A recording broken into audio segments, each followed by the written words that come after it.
Educação, um direito de todos. Pamé Ngemboé Anwan. A educação é um direito de todos. A nossa Lei de Diretrizes e Bases prevê que o ensino da história do Brasil levará em conta as contribuições das diferentes culturas e etnias para a formação do povo brasileiro, especialmente das matrizes indígenas, africana e europeia. Também traz de maneira detalhada que, artigo 78, o Sistema de Ensino da União, com a colaboração das agências federais de fomento à cultura e de assistência aos índios, desenvolverá programas integrados de ensino e pesquisas para a oferta de educação escolar bilíngue e intercultural aos povos indígenas. Reafirmar as identidades dos povos indígenas e valorizar ciências e línguas são alguns dos objetivos explicitados na lei. Além disso, a Lei 11.645, de 2008, também inclui na LDB a obrigatoriedade do ensino de arte e cultura dos povos indígenas no currículo das escolas. Ou seja, garantir uma boa educação aos povos indígenas e valorizar sua história e cultura para todos os estudantes brasileiros é uma garantia legal. Mas será que isso acontece na prática? Aqui no Futuro se Equilibra, procuramos sempre ilustrar com uma história real o assunto que estamos tratando. Hoje você vai ouvir a história do Tiago de Oliveira, que se identifica como Tiago Yandeva. Ele é de origem guarani, é professor e deu aulas em diferentes etapas de ensino. Quem interpreta é o Gustavo de Melo Cerqueira. Eu não sabia que seria professor até que a oportunidade apareceu para mim. Eu que tinha acabado de finalizar os estudos, eu recebi um convite para dar aulas em uma escola indígena, e seria uma escola indígena com professores indígenas. Eu me chamo Tiago Yandeva, eu sou guarani e tenho 36 anos. Eu moro em Piraquara, região metropolitana de Curitiba. Mas apesar de eu ser paranaense, eu cresci e me criei nas terras Araribá, em Avaí, São Paulo. E crescendo em uma comunidade indígena, eu tenho boas lembranças de liberdade durante a infância, né? Eu fiz parte de uma época em que os meninos caçavam, né? E pescavam bastante. Tempo bom! Eu não sabia mesmo que eu queria ser professor. O meu primeiro contato com um educador indígena foi lá na pré-escola, mas depois disso, a situação mudou muito. Eu não estudei sempre em escolas indígenas. Eu estudava na cidade e aí era um outro contato, porque aí meus professores não eram indígenas, assim como todos os meus amigos e colegas de classe. E ter que conviver com pessoas que não eram indígenas me fez viver também momentos difíceis, né?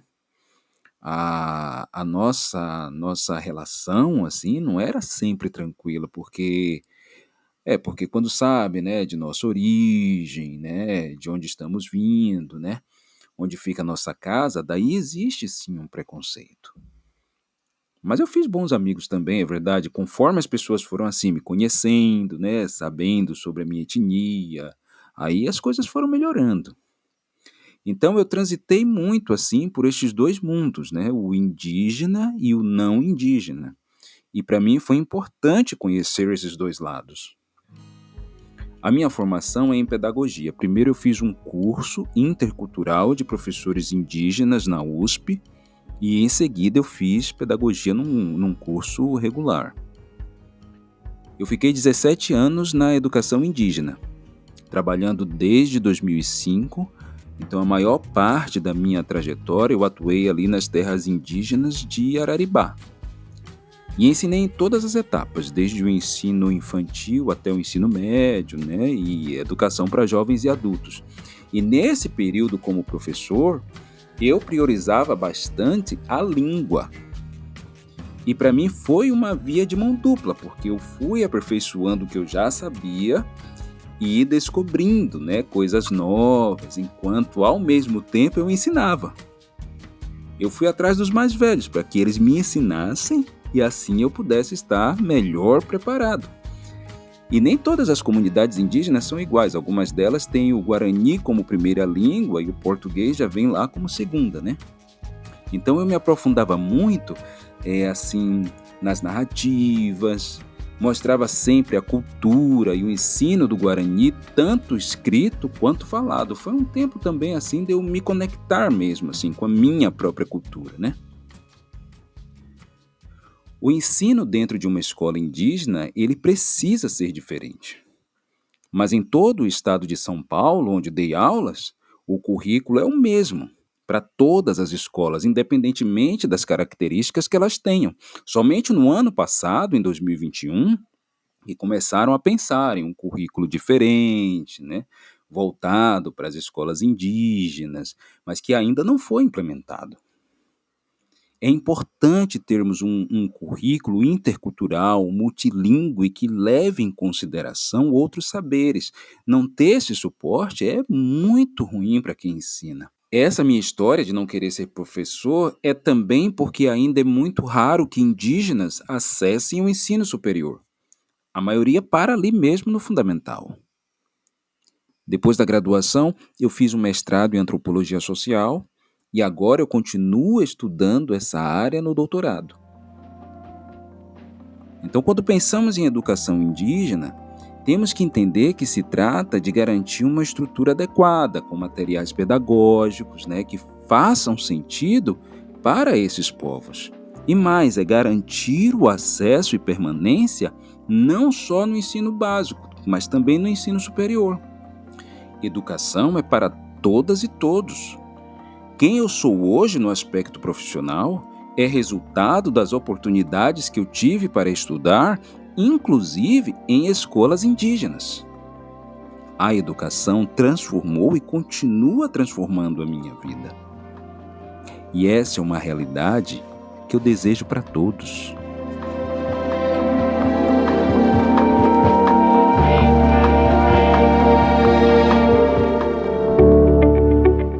Antes de seguirmos com a conversa, se você estiver ouvindo esse episódio entre abril e maio de 2022, queremos conhecer um pouco mais sobre você e sobre o que gosta de ouvir. Em nosso site temos uma pesquisa sobre hábitos de consumo de podcasts. Você nos ajudaria a responder essa pesquisa? É super rápido, o link está na descrição. O Tiago, de quem você acabou de ouvir a história, teve uma experiência muito variada durante sua atuação como professor. Ele passou pela educação infantil, pelo ensino fundamental e médio e também pelo EJA, a educação para jovens e adultos. Toda essa experiência em comunidades indígenas. Mas você sabe o que é uma educação indígena?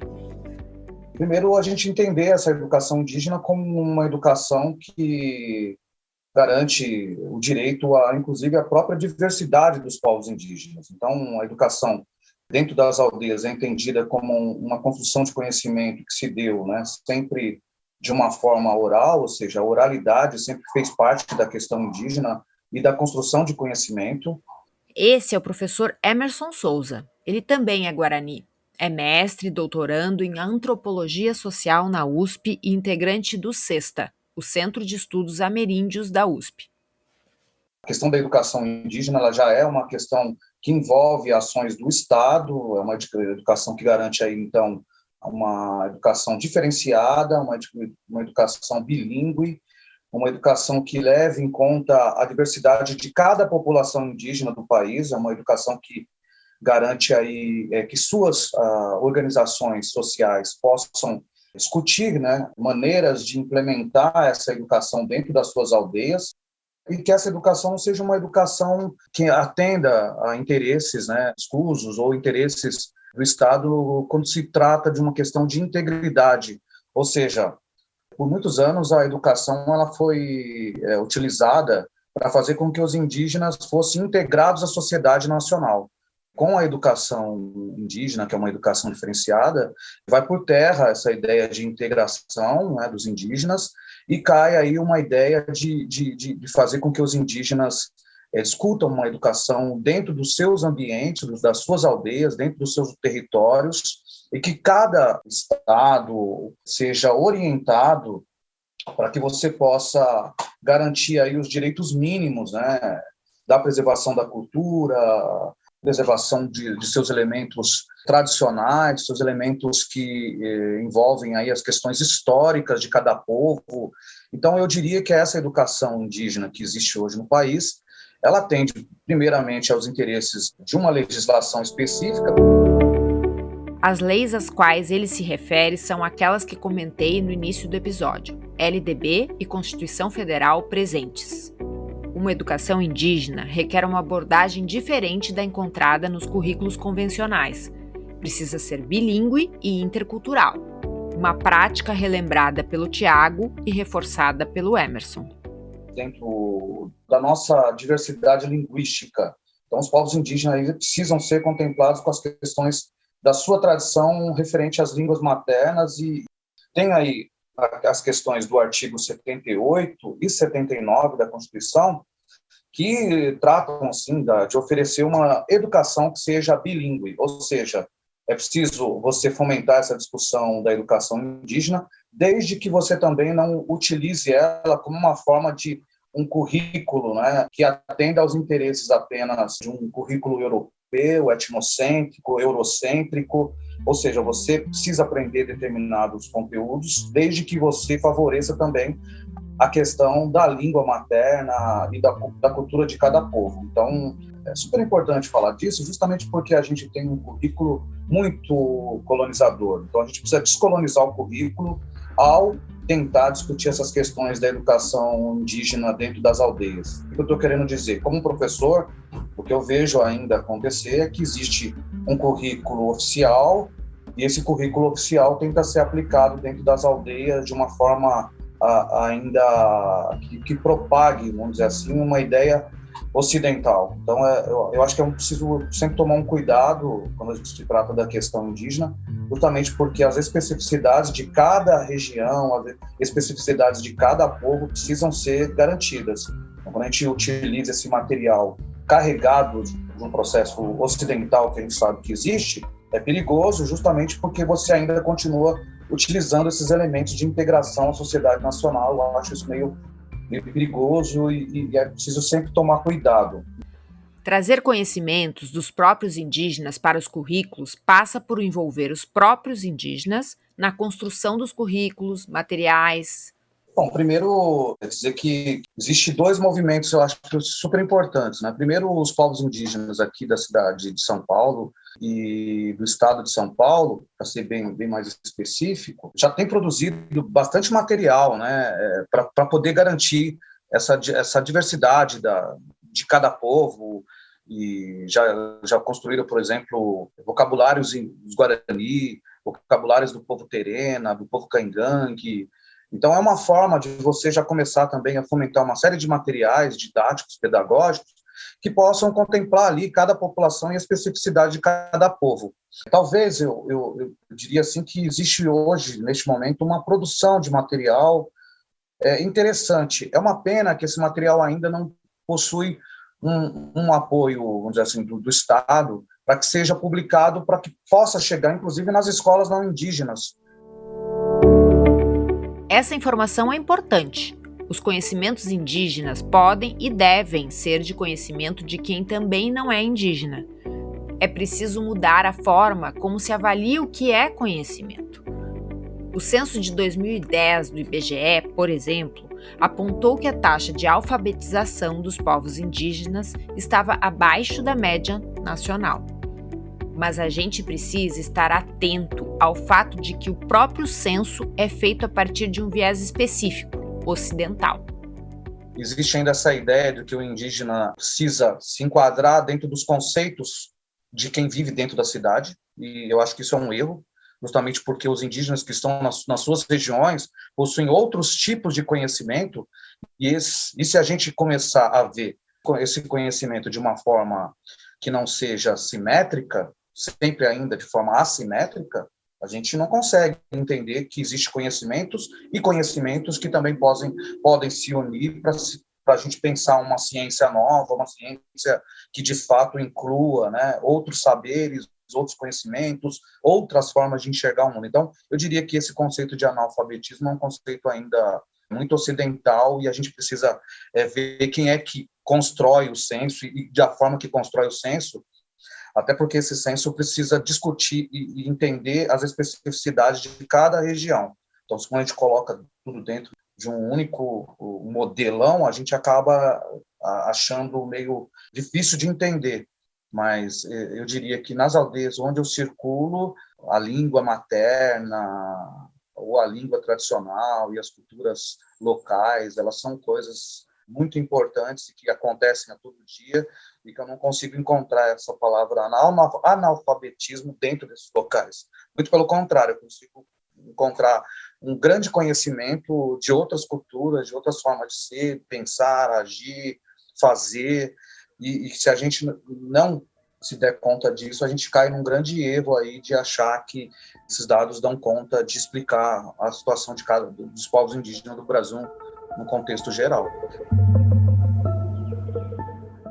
A gente conhece muito pouco a história dos povos indígenas aqui do Brasil, e se a gente desconhece, a gente propaga estereótipos, a gente se propaga com uma ideia de um senso comum, a gente propaga a ideia de uma ciência que é purista, ocidental, etnocêntrica, eurocêntrica, e a gente continua ainda utilizando isso como uma coisa correta, desqualificando outros povos, outras culturas, outros modos de viver. Assim como há a necessidade de estudar e observar a cultura e história africana e afro-brasileira para entender o nosso país e diminuir desigualdades, o mesmo vale para os povos indígenas. É preciso conhecê-los. É preciso colocar nas escolas espaços onde essa cultura seja discutida para além das comunidades indígenas. O professor Emerson chama a atenção para outro detalhe. É necessário ter conteúdos indígenas, mas também que pessoas indígenas ocupem espaços de poder. Nós temos uma categoria de professor indígena, que ele não passa necessariamente por essa história do concurso público. Eu passei por essa história do concurso público como professor de sociologia do estado de São Paulo, e talvez seja o único. É um absurdo isso. Deve ter mais um ou outro, que eu também não conheço, mas é muito... aí está o X da questão, né? A maneira como os povos indígenas não fazem parte dos ambientes de poder, não fazem parte dos ambientes da educação. Ainda precisa muito indígena, ainda precisa ter muita gente qualificada, inclusive para poder formar professores. A questão da educação indígena precisa de atenção. Requer um cuidado específico. A escola pode ser este espaço de diálogo e de quebra de estereótipos que, por vezes, exclui os povos indígenas da história brasileira. A gente não conhece e a gente ainda não utiliza. Qual que foi o papel da história, inclusive da ciência? A história, digo, é a própria história mesmo, e a história de professores de história, inclusive, do passado, né? Que deixaram de escrever as questões dos povos indígenas, como se os indígenas não tivessem história, que era o que diziam no ano passado, né? Os povos indígenas não têm escrita, e se não tem escrita, não tem história, que é um absurdo, que é um absurdo, entendeu? Então, um pouco isso tem a ver com as questões que a gente precisa discutir, não só na sala de aula, mas em todos os ambientes, inclusive nesse agora que a gente está, que é o podcast de vocês. Muito obrigado, viu, pelo convite.